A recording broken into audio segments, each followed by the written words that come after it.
আসসালামু আলাইকুম সবাইকে।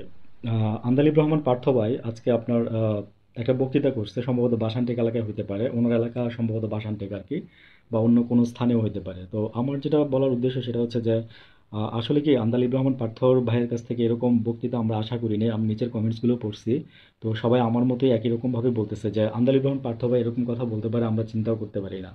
কারণ ওনাকে আমরা একজন শিক্ষিত, মার্জিত, ভদ্র এবং মুখের শিষ্টাচার আছে এই ধরনের ব্যক্তি মনে করি।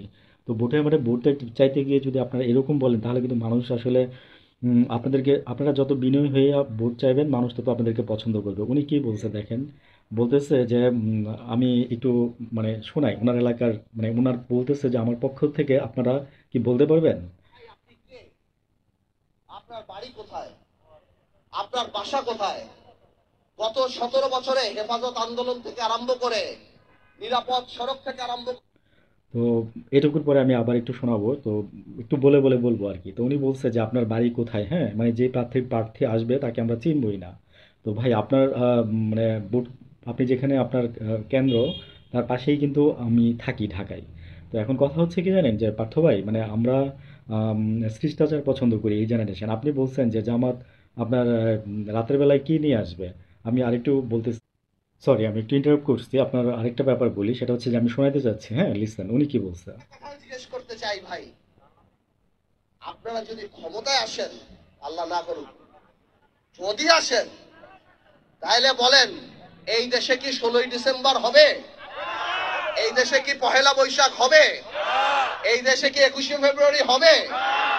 এই দেশে কি কোনোভাবেও দুর্গাপূজা হবে? আপনারা একটু ক্লিয়ার করেন না, আপনারা কি সৌদি জামাত, পাকিস্তান জামাত, সিরিয়ান জামাত, না দুবাইয়ের জামাত?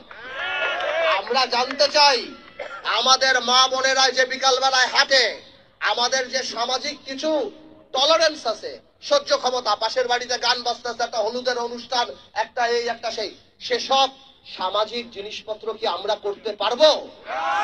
এইগুলি একটু ভোটারদের জিজ্ঞেস করেন, যে এই প্রশ্নগুলি বিবেচনা করার পর আপনি ঠিক করেন আপনি কাকে ভোট দিবেন। জান্নাতের টিকিট বেচার দিন শেষ। তরুণদের বাংলাদেশ, আবেগ নয় বিবেক দিয়েই আমরা নেতা নির্বাচিত করব।